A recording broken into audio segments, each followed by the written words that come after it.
માસનો 20મો દિવસ ઉમામાની વાર્તા। ભગવાન શંકર અને પાર્વતીજી મૃત્યુલોકમાં આ વખતે પવિત્ર પુરુષોત્તમ માસ ચાલતો હતો, એટલે ઠેર ઠેકાણે ધાર્મિક વાતાવરણ નજરે પડતું હતું। કેટલાક ભાવિકો સ્નાન કરતા હતા, કેટલાક દાન કરતા હતા, પુરુષોત્તમ ભગવાનની કથા વાર્તા વાંચીને સાંભળી રહ્યા હતા।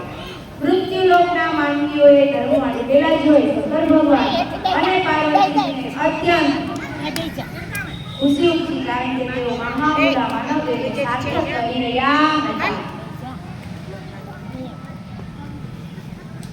ચોમાસાના દિવસો હતા, આથી ચારે બાજુ લીલોછમ દેખાવ નજરે પડતો હતો।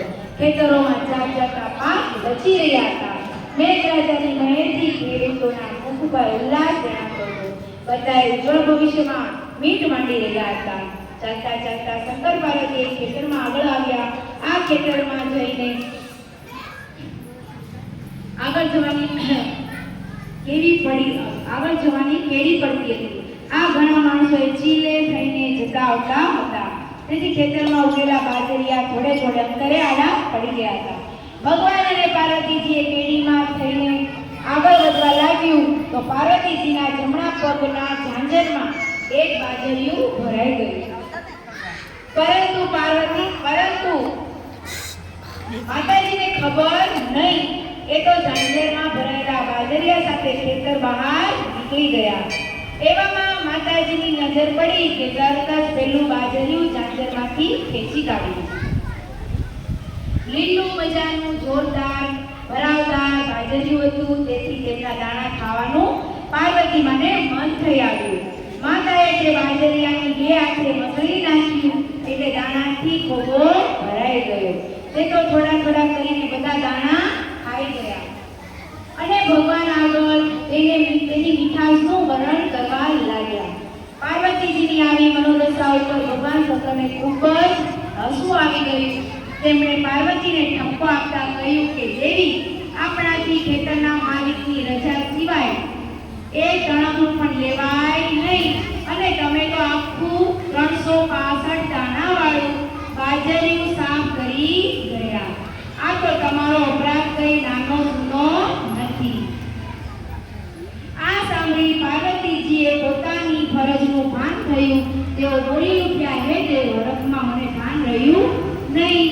હું દોષમાં પડું તેવું પલ્લું ભરી રહી છું। હવે થઈ ગયું તે થોડું ન થયું થવાનું થાય। હવે આ દોષ મુક્ત થવાનો કોઈ ઉપાય બતાવો। શંકર ભગવાને કહ્યું, દેવી, તમે 365 દાણા આરોગ્ય છે, એટલે 365 દિવસ ખેડૂતને ત્યાં શ્રમ કરીને તેનો બદલો વાળી આપો, તો જ આ ઋણ મુક્ત થવાય। માટે તમે બ્રાહ્મણીનું સ્વરૂપ લઈ ખેડૂતને ત્યાં કામે લાગી જાઓ, અને હું એકલો કૈલાસમાં જાઉં છું। પાર્વતીજી ભગવાનની આજ્ઞાનું પાલન કરવા બ્રાહ્મણીનું સ્વરૂપ ધારણ કર્યું। ખેતરથી થોડે દૂર આવેલા ખેડૂતની ઝૂંપડીએ ગયા। ભગવાન કૈલાસમાં પહોંચી ગયા। પુરુષોત્તમ માસ ચાલતો હોવાથી ખેડૂત પતિ પત્ની મંદિરે દર્શન કરવા ગયા હતા। જ્યારે માતાજીનું બ્રાહ્મણીનું સ્વરૂપ લઈ ખેડૂતની ઝૂંપડી આવ્યા, ત્યારે ખેડૂતની દીકરી બળદના ગળે બાંધવા કોળીઓની માળા બનાવી રહી હતી। ત્યાં તો ખેડૂત અને તેની પત્ની પુરુષોત્તમ પ્રભુનું વર્ણન કરતા આવી પહોંચ્યા। બ્રાહ્મણીએ તેમને જય શ્રી કૃષ્ણ કહ્યા। આજે આપણે મિત્ર અતિથિને આવેલા જોઈ બંને હસબેલા થઈ ગયા। આ બ્રાહ્મણીએ કહ્યું કે હું એકલી છું, મને તમારે ત્યાં રાખશો તો હું તમારું કામ કરીશ, અને કામના બદલામાં 2 ટક રોટલા ખાવા મળશે, એટલે બહુ થયું। ખેડૂતે કહ્યું, ભાઈ, ખુશીથી તમે મારે ત્યાં રહો, તમારાથી થાય તો કામ કરજો, પણ હા, તમારું નામ શું? મારું નામ ઉમા છે, બ્રાહ્મણી બનીને આવેલા પાર્વતીબાએ કહ્યું। ખેડૂતના ઘરમાં આ તો સાક્ષાત માતાનું આગમન થયું હતું, એટલે તેમના પગલાંથી જોતજોતામાં ખેડૂતનું ભાગ્ય ફરી ગયું, તેની ગરીબાઈ દૂર થઈ ગઈ। આ વખતે ખેતરમાં પાક સારો ઉતર્યો અને તેના નાણાં પણ સારા એવા મળ્યા અને ભાવ ઊંચા થઈ ગયા। ખેતરની નજીકમાં જે ગામ હતું, એ ગામમાં પણ માતાજીના પગલાંનો પ્રભાવ પડ્યો। ગામ પણ સુખી થવા માંડ્યું।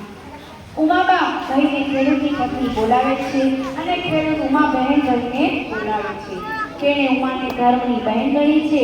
ગામવાળા પણ તેને ઉમાબા કહીને બોલાવે છે. આમ ને આમ પુરુષોત્તમ મહિનાની પૂર્ણાહુતિ થઈ અને સુખી થયેલા ખેડૂતે ગામના બ્રાહ્મણોને લાડુ જમાડીને સારી દક્ષિણા આપી આખી ગામમાં ખેડૂતી વાહ વાહ બોલાવા લાગી. દિવસો પાણીના રેલાની જેમ વહેવા લાગ્યા. આમ ને આમ બ્રાહ્મણી બનીને આવેલા પાર્વતીજીએ ખેડૂતને ત્યાં 300 દિવસ પૂરા કરી નાખ્યા તો પણ હજુ 65 દિવસ પૂરતા હતા. એવામાં ગામના ભાવિકે સંઘ કાઢીને કાશીએ જવાનું નક્કી કર્યું. ખેડૂત અને તેની પત્નીએ વિચાર્યું કે ભવના પાતક ધોવા ને આ શુભ અવસર છે માટે સંઘમાં કાશી જઈએ. પરંતુ તેઓ જાય તે ખેતીવાડીનું ધ્યાન કોણ રાખે, ઢોરને કોણ સાચવે, કઈ ઉમાબા અને નાની દીકરી થોડા સાચવી શકે તેમ હતા. તેથી જવાનો વિચાર માંડી વાળ્યો. આ વાતની ઉમાબાને ખબર પડી એટલે તેને કહ્યું બધું કામ ઉપાડી લેવાની ખાતરી આપું છું. અને ખેડૂતે કહ્યું ભાઈ ધર્મના કામમાં ઢીલ ન હોય, કરેલું સાથે આવવાનું છે માટે પુણ્યનું વાતું લેવા તમે બંને ખુશીથી જાઓ. પણ હા, તમે મારું એક કપડું સાથે લેતા જજો અને જ્યારે ગંગાજીમાં સ્નાન કરો ત્યારે હાથ જોડીને ગંગા માને વિનંતી કરજો કે હે પતિત પાવની ગંગા મૈયા, આ ઉમાબાએ ભાવથી આ કપડું કર્યું છે તેને હાથોહાથ સ્વીકાર કરો અને વિશ્વાસ છે કે ગંગા મૈયા જરૂર મારા કપડાનો સ્વીકાર કરશે. ગંગા મૈયા હાથોહાથ કપડું લેશે તે વાત ખેડૂતની પત્નીના ગળે ઉતરી નહીં. પરંતુ ખેડૂતો પૂર્ણ શ્રદ્ધાળુ હતો તેથી તેને કપડું લઈને પત્નીને આપ્યું અને તેઓ વાજતે ગાજતે કાશીના સંઘમાં ચાલી નીકળ્યા. સંઘ પગપાળા આગળ વધે જાય છે અને રસ્તામાં આવતા તીર્થસ્થાનોમાં દર્શન કરે છે. થાક લાગે છે ત્યારે વિસામો લે છે, ભૂખ લાગે ત્યારે પાછું ખાય છે અને ભજન કીર્તન કરતા આગળ ચાલે છે. બધાયના મુખમાં ઉલ્લાસ છે, બધાયના પગોમાં જોર છે. તેથી તેઓ ધાર્યા કરતા પહેલા સમયમાં પવિત્ર કાશી નગરીમાં આવી પહોંચ્યા. સાંજના તેઓ પહોંચ્યા હતા એટલે ધર્મશાળામાં મુકામ કરી કાશી વિશ્વનાથના દર્શન કરી આવ્યા. પછી જમી પરવારીને ભજન કરતા પહોંચી ગયા. વહેલી સવારે સૌ ગંગાજીમાં સ્નાન કરવા વણિક કણિકના ઘાટ પર ગયા. ખેડૂત અને તેની પત્ની પણ સાથે જ હતા. પરંતુ ઘણા દિવસો થવાથી તેઓ ઉમામાનું કપડું ધર્મશાળાએ લેવાનું વિસરી ગયા. બધાએ ગંગાજીમાં સ્નાન કર્યું, દેવ દર્શન કર્યા અને યથાશક્તિ દાન કરી આવી અને એક અઠવાડિયું બધા કાશીમાં રોકાયા અને પુણ્યનું ભાથું બાંધીને ઉલ્લાસભેર પોતાના ગામ તરફ જવા પાછા ફરવા નીકળી પડ્યા. હજુ પણ ખેડૂતને તેની પત્નીને ઉમાનું કપડું યાદ આવતું ન હતું. સંઘ અડધે રસ્તે આવ્યો અને બધા વિસામો ખાવા રોકાયા. એવામાં ખેડૂતને ઉમામાનું કપડું યાદ આવ્યું અને અહીંયામાં ખાર પડી. તેને પત્નીને કહ્યું અરે રે હુએ ભૂલકણી ને હુએ ભૂલકણો, આ ઉમાબાનું કપડું તો કાશીમાં યાદ જ આવ્યું નહીં. તેને ગંગા મૈયાને અર્પણ કરવાનું હતું. હવે ઘરે જઈને ઉમાબેનને શું જવાબ આપીશું? ખેડૂતની પત્ની બોલી બળ્યું રઘવાટમાં અને ભોજનની ધૂનમાં એ તો યાદ જ ન આવ્યું. હવે શું થાય? જો ત્યાં યાદ આવ્યું હોત તો વાંધો ન હતો. હવે અર્ધ વચ્ચે યાદ આવ્યું અને ભારે ઉપાધિ થઈ. એ બિચારી આપણા બધા એનું ઘરનું કામકાજ કરે છે અને આપણી ગેરહાજરીમાં પણ બધું કામ હાથે લઈ લીધું છે એટલે આપણે તેનું કામ કર્યા વગર પાછા જઈશું નહીં. જો પાછા જઈશું અને મન ઉતરી જશે અને જિંદગીભરનું મેળું માટે રહી જશે. આ સાંભળી ખેડૂત તો સંઘવી પાસે ગયો અને બધી વાત કરી. સંઘવીએ કહ્યું તમે પાછા કાશીએ જાઓ અને અહીં આવો ત્યાં સુધી તો સંઘ રોકાઈ ન રહે. બધાએ ઘરે પહોંચી જવા ઉતાવળા થાય છે એટલે એક દિવસ પણ રોકાઈ રહેવું પાડે તેમ તમારે જવું હોય તો 2 જણ જાઓ. ખેડૂત કહે ઠીક, તમારા ઉપર બળજબરી થોડી થાય છે, તમે તમતારે ગામ તરફ જાઓ અને અમે બંને કાશી તરફ જઈએ. આમ કરી ખેડૂત અને તેની પત્ની પોટલા માથે મૂકી કાશી જવાના રસ્તે નીકળ્યા અને બીજી બાજુ સંઘવીએ સંઘ ઉપાડવાનો હુકમ કર્યો. પણ બળદિયા ઉઠતા જ નહોતા. માણસે બધા ચાલતા જાય પણ અનાર સમાન ભરેલા ગાડાને બળદ વગર કોણ ખેંચે? સંઘવીની મૂંઝવણ પાર રહ્યો નહીં. આ તો ભારે થઈ. હવે આપણે કરવું શું? બધાએ બળદની હાલત જોઈ તો જાણે ઘણા સમયના માંદા ન હોય એવા લાગ્યા. તેને ઘાસચારો ન કર્યો, નીર્યો અને મોઢામાં લીધું નહીં. પછી ઉઠાડવા માટે ઠેકાણે બાપ પરોણાની આ ખોંચી પણ બળદો ત્યાં બેસી જ રહ્યા. સાના ઉઠે? આ તો ઉમાબેનની રહેલા પાર્વતીજીએ સંગ રોકાઈ રહે તે માટે બળદોને આવા માય ડાંગલા બનાવી દીધા. આખરે સંઘવીને યાત્રાળુઓને કહી દીધું કે હાલમાં આપણે અહીંયા જ રોકાઈ રહીએ. જ્યાં સુધી બળદો સાજા ન થાય ત્યાં સુધી આપણે રોકાયા વગર છૂટકો. આમ સંઘને અર્ધ વચ્ચે જંગલમાં રોકાઈ રહેવું પડ્યું અને દિવસો પસાર થવા લાગ્યા. ખેડૂત અને તેની પત્ની પણ હવે કાશી નગરીમાં પહોંચી ગયા હતા. ત્યાં ધર્મશાળામાં વિસામો ખાય પેલું કપડું લઈને ગંગા સ્નાન કરવા ગયા અને બંને પગથિયા ઉતરીને કેડ સમા પાણીમાં આવીને ત્યાં ઊભા રહી ગયા અને પેલું કપડું લઈ હાથ જોડીને ભાવપૂર્વક ગંગા મૈયાની પ્રાર્થના કરી આંખો મીચીને ઊભા રહ્યા. થોડી વારમાં ધ્યાન કરીને ખેડૂતે હે ગંગા મૈયા, મારી ઉમાબહેને ભેટ કરીને આ કપડું આપને મોકલ્યું છે તો મારી તેનો હાથો હાથ સ્વીકાર કરો. ઉમાબહેને ભાવપૂર્વક કહ્યું છે.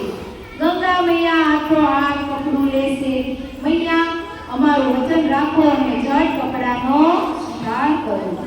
આમ કરી ખેડૂતે હાથમાં રાખેલું કપડું જય ગંગા મૈયાના નામ સાથે પાણીમાં તરતું મૂક્યું. પણ આ સો ચમત્કાર એકાએક પાણીમાં ખળખળાટ થયા અને બે રૂપાળા હાથ પાણીની સપાટી ઉપર દેખાયા. એ સાથે જ કપડું તરતું હતું તે આગ પાસે ગયું. આ જોઈ ખેડૂત અને તેની પત્નીનો પાર આનંદ થયો અને તેઓ જય ગંગા મૈયા, બોલો ગંગા મૈયાની જય. એ સાથે જ બંને હાથે કપડું લઈને પાણીમાં ગરમ થઈ ગયા. આજે ખેડૂતને ઉમામાના સત્તરનું પારખું થઈ ગયું હતું. બંને દેવ દર્શન કરીને માથું ખાઈ પોતાના ગામ તરફ જવા નીકળી પડ્યા.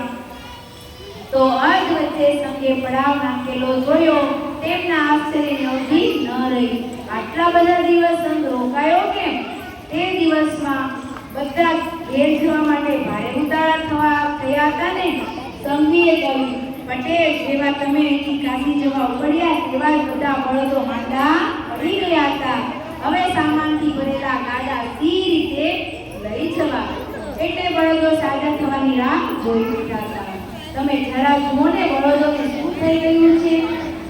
ખેડૂત અને તેની પત્ની એક બળદ પાસે જઈને આંખ ફેરવતા ગયા અને થોડી વારમાં બધા બળદો સાજા થઈ ગયા. ઘૂઘરાના ઘમકારથી વાતાવરણ ઊંઘી ઉઠ્યું. હવે સંઘવીનો જીવ હેઠો બેઠો. સંઘવાળા પણ રાજી રાજી થઈ ગયા. બધાએ ચમત્કાર નિહાળીને ખેડ દંપતીને ધન્યવાદ આપી રહ્યા અને તેની સાચી ભક્તિને બિરદાવી રહ્યા હતા. થોડી જ વારમાં સંઘે પડાવ ઉઠાવ્યો. રસ્તામાં ખેડૂતે ઉમાબહેનના ચમત્કારની વાત બધાને સંભળાવી અને કાશીમાં ગંગા મૈયાએ કપડું હાથોહાથ લઈ લીધું એ પણ જણાવ્યું. અને ઉમામાનું અવસર જાણીને લોકો જાત જાતની વાતો કરવા લાગ્યા. કોઈ કહે છે કે ખેડૂતના ઘરમાં સાક્ષાત માતાજી પધાર્યા છે. કોઈ કહે છે માતાજીના પગલા થયા છે અને ગામ સુખી થયું છે. સંઘ કાઢવાનું સૂઝ્યું. અને કોઈ કહે માતાજીના સતના પ્રતાપે સંઘ કાઢ્યાનું સૂઝ્યું. કોઈ કહે છે માતાજીના સતના પ્રતાપે માંદા બળદો એકાએક સાજા થઈને ચાલવા લાગ્યા. પણ કપાતો જતો હતો, ઉત્સાહ હતો, જાત્રા કરી આવ્યાનો ઉમંગ હતો અને ચમત્કાર જોયા પછી આનંદ ઓર વધી ગયો. આખરે સંઘ સુખરૂપ ગામના પાદરે આવી પહોંચ્યો. ગામવાળાએ ખબર પડી કે તેઓ સંઘનું સામયું કરવા ઉમાબા સાથે લઈને પાદરે આવી પહોંચ્યા. ઉમાબાએ સોના રૂપના ફૂલોથી સંઘનું સામયું કર્યું અને બધાએ અડધો કલાક પ્રભુ નામની ધૂન મચાવી. પછી બધા વાતે ગાતે ગામમાં પ્રવેશ્યા. ખેડૂત આગ્રહ કરીને સંઘને પોતાના ઘરે લઈ ગયો અને તાબડતોબ રસોઈ બનાવડાવી.